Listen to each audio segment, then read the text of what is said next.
We're live. Doom, dun, dun, dun, dun, dun, dun, dun, dun, dun, dun. Doom, dun, dun, dun, dun, dun, dun, dun, dun. What up, my guys? Welcome to another show, man. It's Thursday. We're trying to get some cash here, man. We live with our guy Ronald Cabang, Skee Profit as well, man. We back talking some WNBA for you guys, right? Obviously we bet WNBA every day, but this is a show. It's Tuesday. I'm tripping, guys. It's Tuesday. You know me, I don't work a regular job, so every day is the same to me, man. But we doing WNBA shows Tuesday and Thursdays, my guys. I'm your host, Jay Money. We got our guy Ronald Cabang and Ski Profit here with us, ready to break down some WNBA games. Ronald, how you doing, my brother? Everything cool with you? Pretty good. WNBA right now. Nice run. 8-2-1 run right now in the WNBA going into the play to the All Star game. So hopefully that's a sign for the second half here. Yeah, let's keep it going, man. What's up with you, Ski? Everything cool with you, my brother? Coming off this beautiful WNBA All Star break? Yeah, I'm doing all right. Got a few days without basketball. It's nice to have basketball back. I think maybe the last 3 weeks or so, I'm hitting about 60% in the W. So try to pick back up where we left off.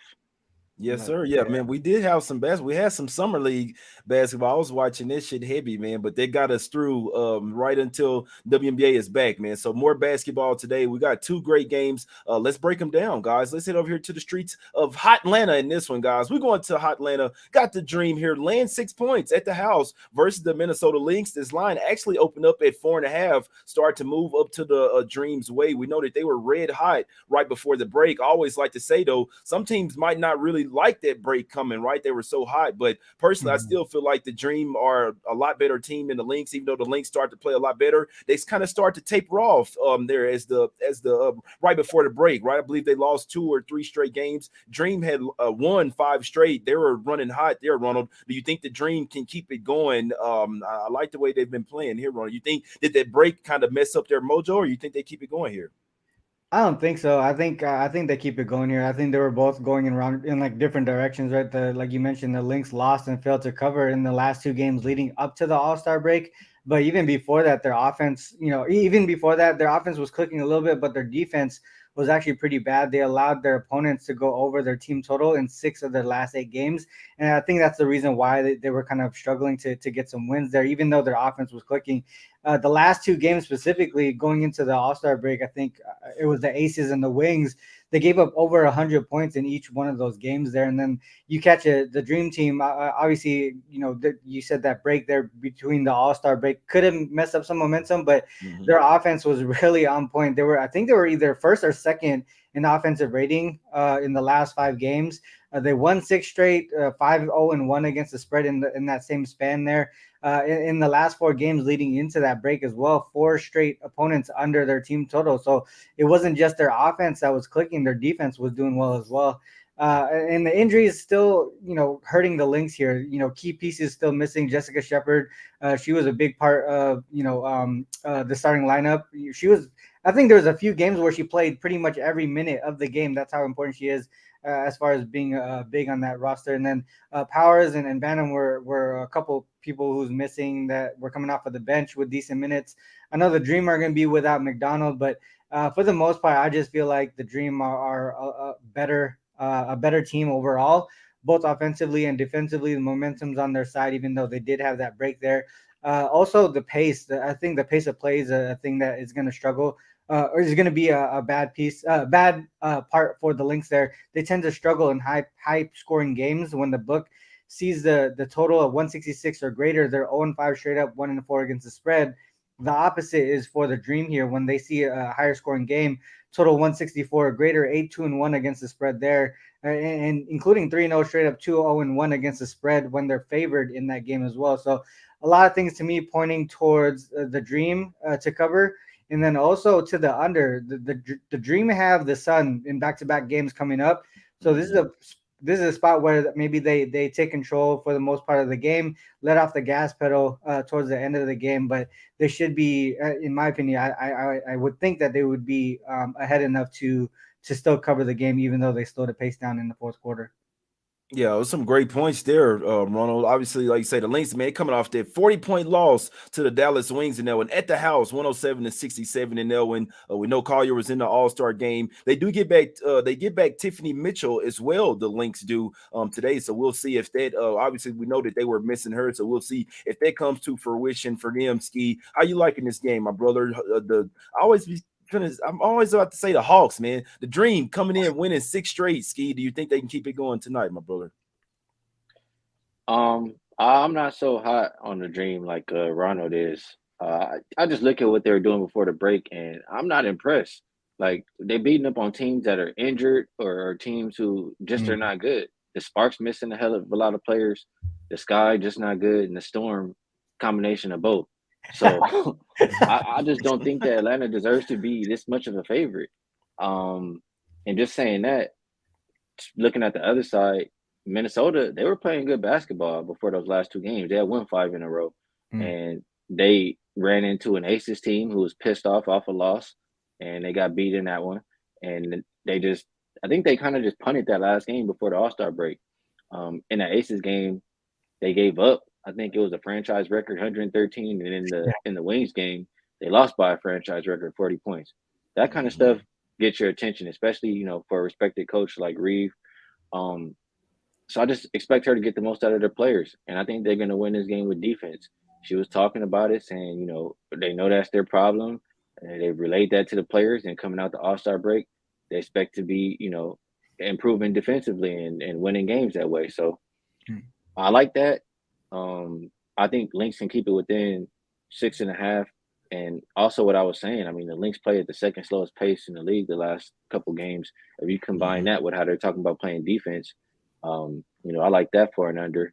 Last time these teams played, the total was like 161.5, and they didn't make it over 160, I don't believe. So to see it up 9 points higher is, I want to say it's a little crazy. I get it though, just because Atlanta has been an over team. They won so many overs in a row, but just Mhm. looking at how they've been playing lately, I like to look at last 3 games.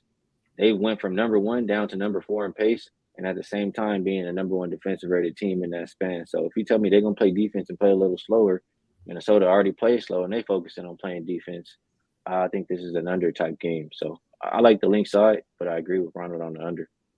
Yeah, the under could be a great look, guys. I wanted to ask you guys some questions. I know y'all are big SDQL guys. How does it usually look when when teams are coming off the All Star break? Do you think Ronald, that usually points to the under, to slower pace, maybe a little bit more missed shots? Teams might maybe not as in condition, in Mm. basketball form as they were when they were playing every day after the little break. Kind of makes a little more sense for them to focus more. I mean, defense, it's hard to get rusty defense, right? It's moving your feet. Yeah. It's all about effort. With offense, obviously, you have to be in rhythm. You have to be in great basketball form to be knocking down those shots. I feel like it could be a good look here for the under, especially with Tiffany Mitchell coming down. It seems like every time I'm watching her, she's picking up full court, giving 100% effort on the defensive end. So I kind of agree with you guys. Maybe the under 170 here is the greatest look. Ronald, what do you possibly think about that? But with the two teams coming off of All-Star break, possibly missing some shots.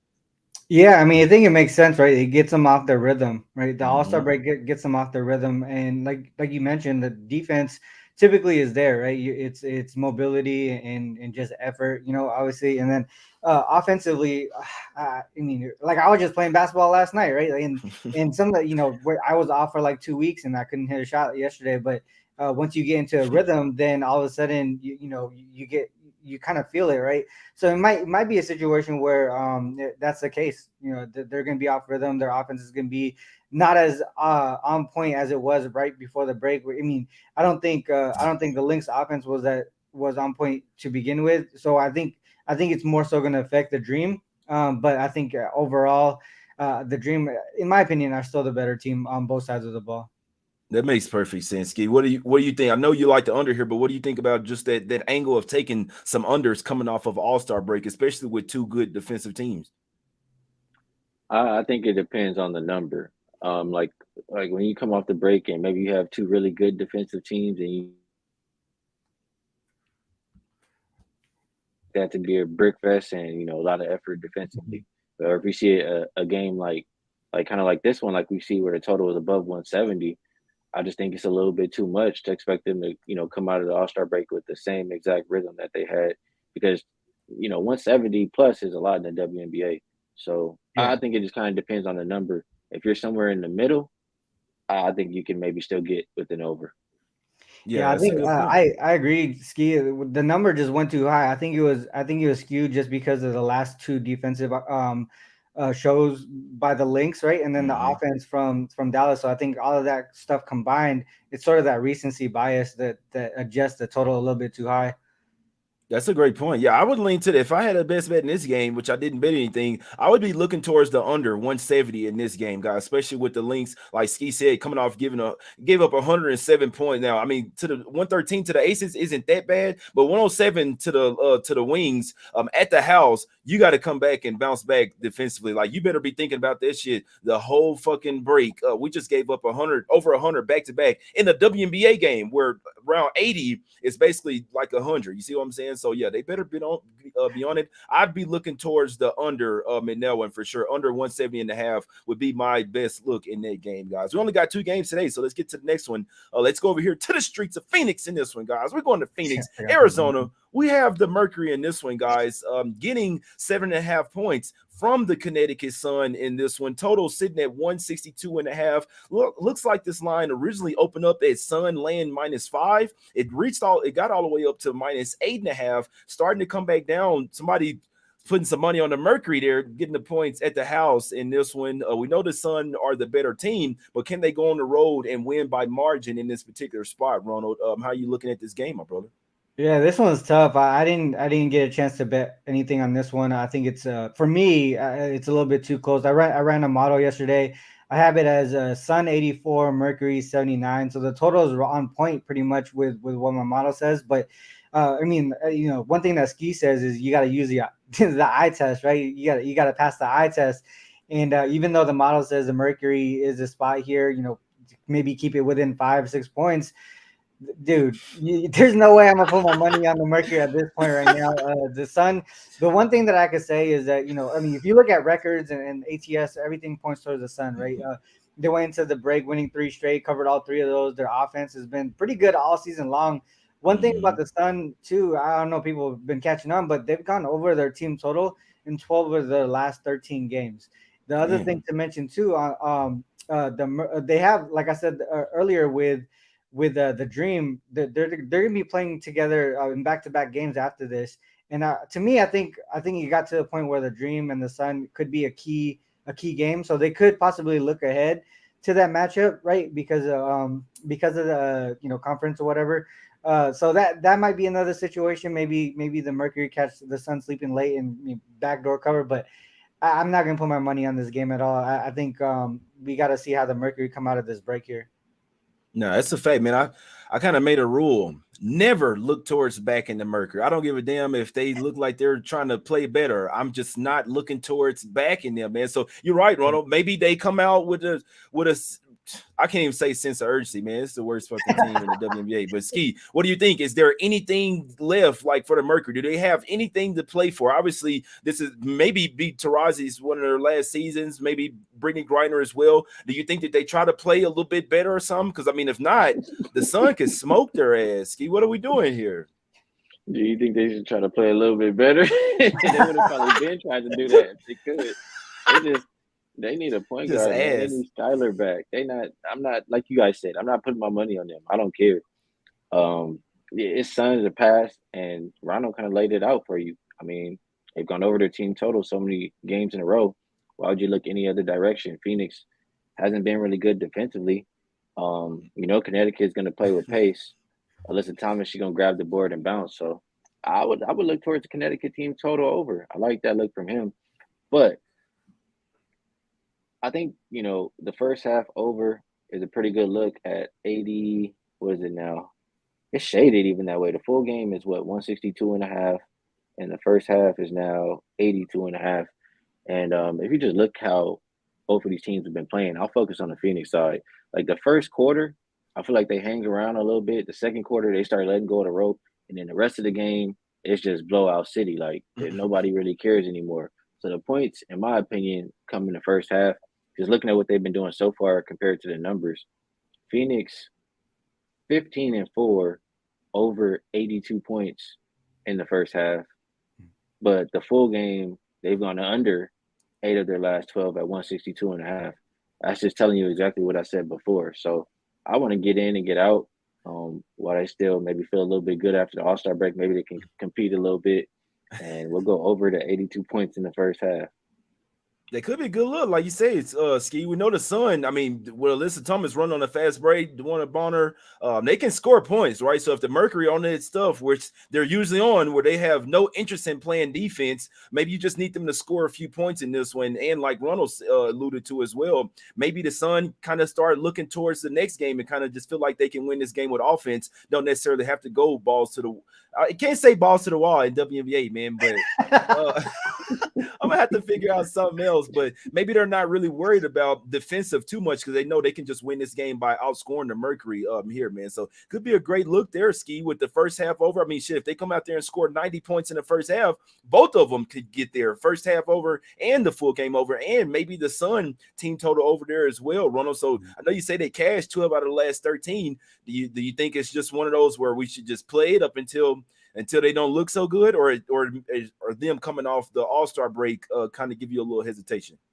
I think, man, this one's tough. It's one of those things where you want to follow the trend, right?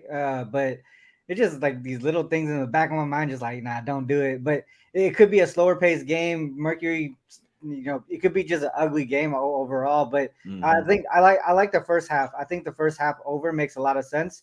I mean, if they get a big lead in the second half, why push the pace when they don't need to, right? So that could be the way that the best play on the board for this game here.